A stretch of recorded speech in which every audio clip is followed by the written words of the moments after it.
Hello everyone, today I'm going to be covering my first 30 days of creating daily 3D art, and we'll see how much progress I've made. Let's get into it.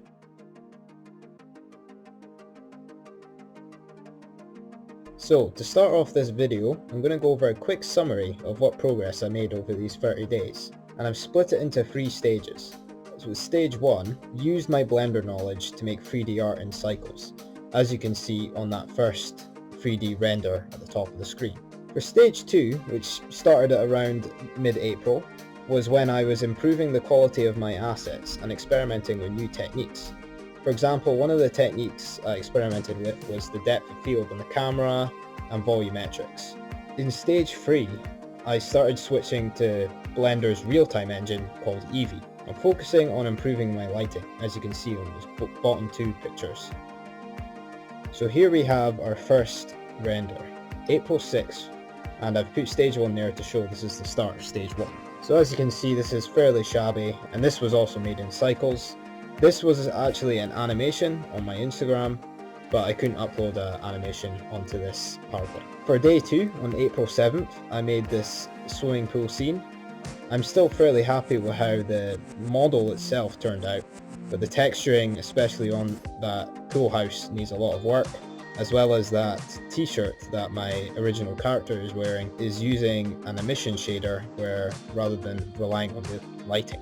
Here with April 8th, you can see I'm starting to get a little bit more comfortable with Blender, but there's a lot of errors with the shading. For example, shading on the face looks a little bit rough. You can see that cast shadow of the glasses and it doesn't look very nice. A lot of things really need work here, as most of my early images do. On April 9th, I was quite happy with how this turned out at the time. Looking back, I can really see the amount of errors that this thing had. For example, that grass at the top seeping over the edge of the bricks. Pushing that back would have fixed that, and decreasing the specular on the hair texture would have also helped, as well as getting rid of those emission shaders on the clothes. The final thing that I would have changed with this one is making the sun less saturated and having those areas lit by ambient light a lot darker. But overall, I was happy with how the water turned out, and for an early artwork of mine, I think it's not too bad. April 10th, we made 2 artworks on this day. The first one was another of that pool house scene, this time my character looking out the window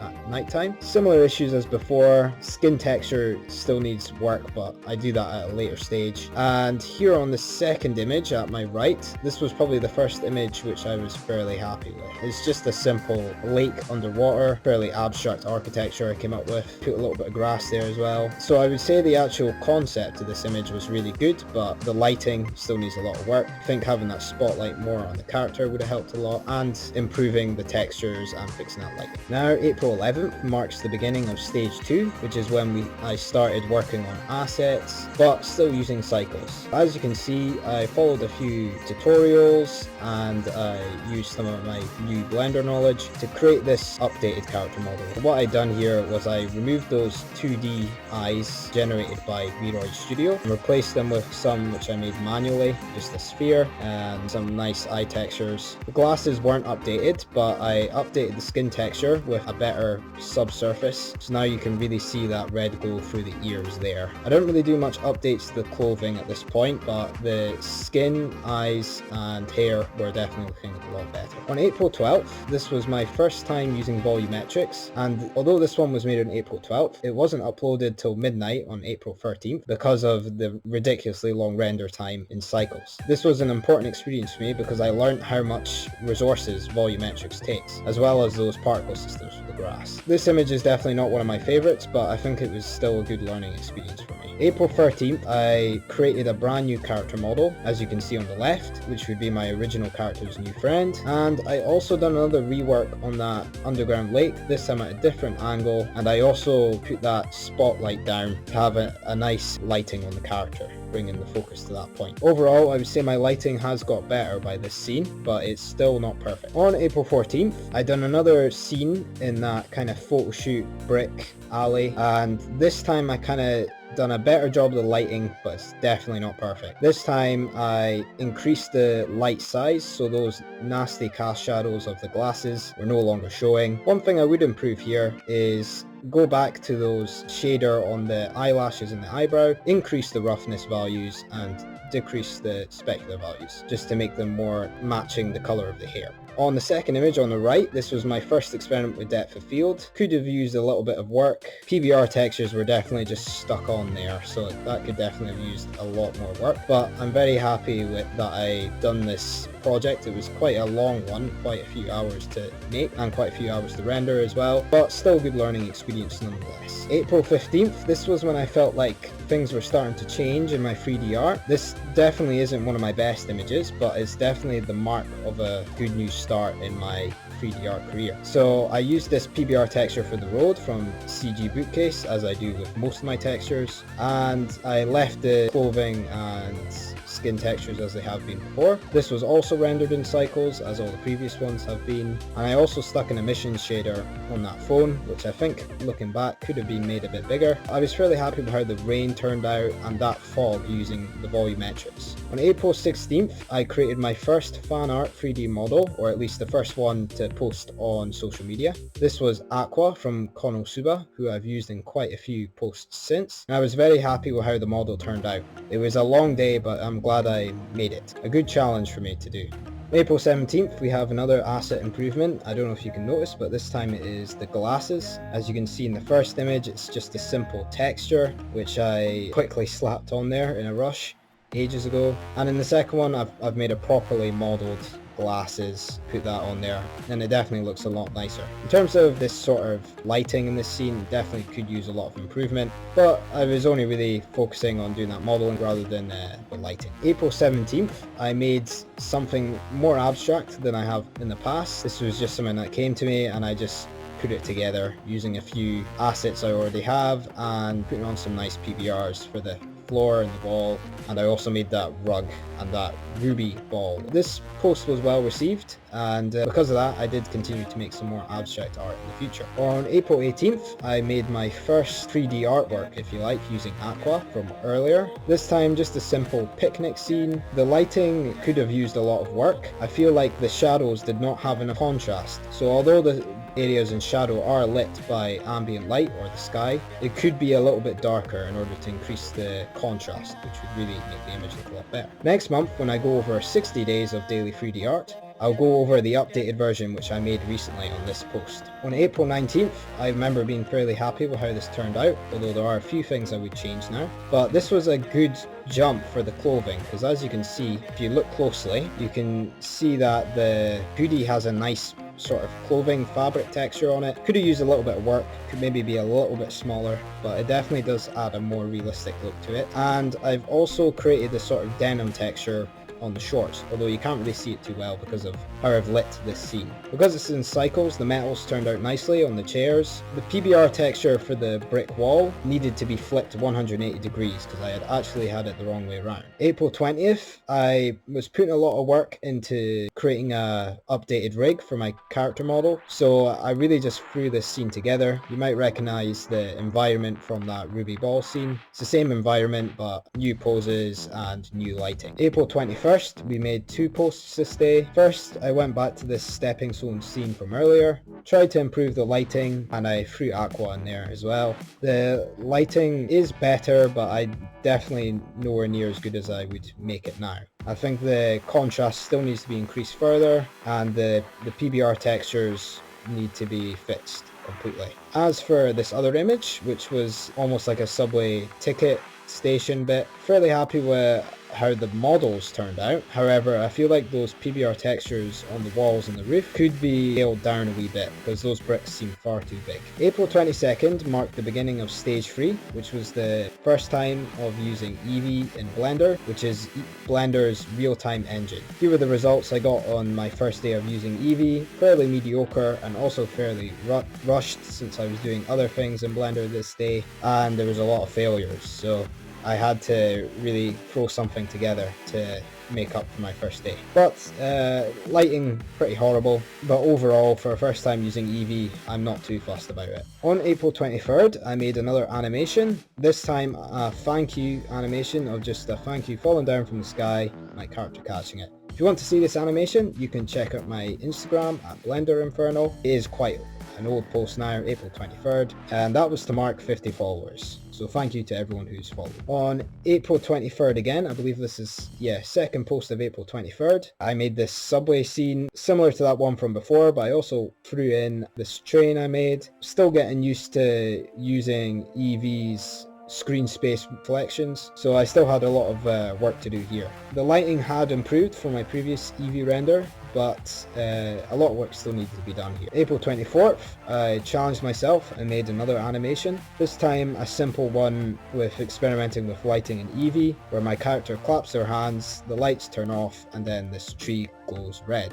If you want to see this animation in action, again you can check out my Instagram. But yeah, that was a good little experiment for me, and I really enjoyed making it. Although the character animation I think is what needed the most work. On April 25th, I thought I would use that tree animation from yesterday to quickly throw together this while I focus on other things. And yeah, just a nice simple render. Still on April 25th here, we have this other animation I made, so I have been making a lot of these animations at this point, and I did this nice scene of rain coming down on a city and these traffic lights changing. There was some character animation in this as well, but just some subtle idle movements. Again, changing those textures on the eyebrows and the eyelashes by increasing the roughness value and increasing the specular would have made it look much nicer, and it would have fit in with the hair better. And as well as that, improving my animation quality, which is something I have yet to improve on because I haven't really made too many animations. But apart from that, I think some good improvements were made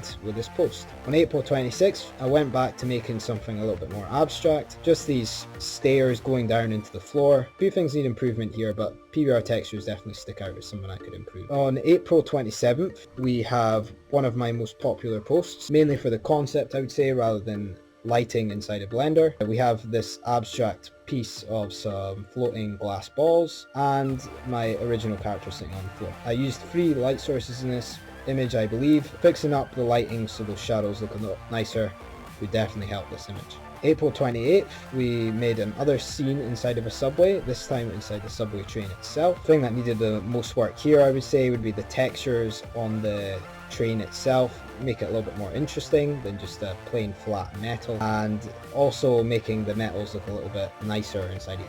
As well as that, improving the lighting could have been nice, but I don't think at the skill level I was at then, I really could have done a much better job with the lighting. April 28th. On April 28th, again, here's another piece I made on that day. Just my original character standing on a ball. I mainly made this piece because I was trying to experiment with Blender's lighting mechanics a bit more, so still getting very familiar with them. This is the result I got. April 29th, I made this other abstract piece of a pool. Lighting was very much mediocre here. Could definitely use a lot of work. I had a lot of issues with the water. As you can see in the final result, the water is pretty much invisible, and that's because I was having issues with the water simulation inside of Blender eevee. Thinking now, I'd probably use something different and probably look at a couple more tutorials to help out with water inside of eevee. April 30th marked a brand new phase in my lighting. I put a lot of focus into using Blender's mechanics to get a nice result with the lighting, and this is what I got. I was very happy with how this turned out, and although not one of my most popular posts, mainly because of the concept I believe, I am quite happy with how the lighting turned out for the most part. May 1st, we have another one of my very popular posts, fan art of Aqua, this time with a more abstract lighting in a very plain room. I done this using some simple spotlights put behind the character and an area light in front. Although this image wasn't too bad and I was quite happy with it, looking back on it now, I think it could be improved by getting some cast shadows underneath that hair to show a little bit more form and depth in the image. As well as that, to improve the Aqua model, I think putting on that fabric texture on our clothes would also help. Apart from that though, I'm fairly happy with how this image turned out, and it still stands as one of my favorites. May 2nd marked another more abstract image. Back again in eevee, I was still getting used to using procedural materials inside of eevee for that wall. PBR textures from CG Bookcase were used for the floor and the wall. Definitely could use a lot of work. Seems like the lighting could be improved slightly, but I believe something that needed the most work would be changing some of the settings inside of eevee. such as increasing the ambient occlusion to 0.5 and a few other different values like turning on bloom and stuff. But that was something I fixed later thanks to watching a YouTube video. On May 3rd, I challenged myself and created another 3D character model, this time of 02 from Darling in the Franxx. Quite happy with how this turned out, although I would say my aqua one turned out better for the hair. I think all the other features of this character turned out really well, with a few improvements to be made in the button area. Apart from that, this character model turned out quite good. On May 4th, I was pretty burnt out, so I just threw together this very simple scene, and I tried to fix up the lighting from the last image. As you can see here, the lighting here isn't quite as good as some of my other work, so I tried to fix it up a bit here, although I don't think it turned out perfect. By this day, I was definitely getting quite tired, and I think taking it easy on this day was a good decision. May 5th was another mark in my lighting improvement. On this day, I messed about with cloth simulations for that duvet, and I also used that pillow which I actually made ages ago. I just scaled it, messed around with it, and then I made some grooves in the pillow using the proportional editing in Blender. I also fixed the carpet texture and the wall texture to kind of match up with eevee a lot nicer, and for the blanket I threw on a fabric texture which I made earlier to make this thing look a lot nicer. May 6th, marking the final day of this 30 days, we can see a nice conclusion to this month with another image inside of the scene, this time with my character standing up and looking outside the window. I'd say the lighting in this scene is a lot better than the last one. I also changed the direction of the sun lamp so it's facing a little bit up, showing that it's a different time of day. And I also fixed up those textures on the eyelashes and the eyebrows. And I think that makes a very nice conclusion to my progress in 30 days. So just to wrap up here, I have a couple of images I made recently, since obviously we are past the 6th of May now. These will be covered in the 60 days of daily 3D art, which I will be doing next month. To conclude, I'd say I'm very happy with the progress I made. If you want to follow my journey of creating 3D art every day, you can follow me on my Instagram at Blender Inferno. In the description below, I should have some links to my other social medias, but it's all under the same name, Blender Inferno. So to finish off the video here, I just want to say a big thank you for everyone who supported me during this project, and I hope I will continue to receive support as it continues. And also thank you to everyone who watched in this video. If you did enjoy it and you want to see more, make sure to subscribe and like if you enjoyed it. If you have any feedback, make sure to let me know in the comment section. And with that, I will see you in the next video or in my next post on Instagram. Thank you again. See you later.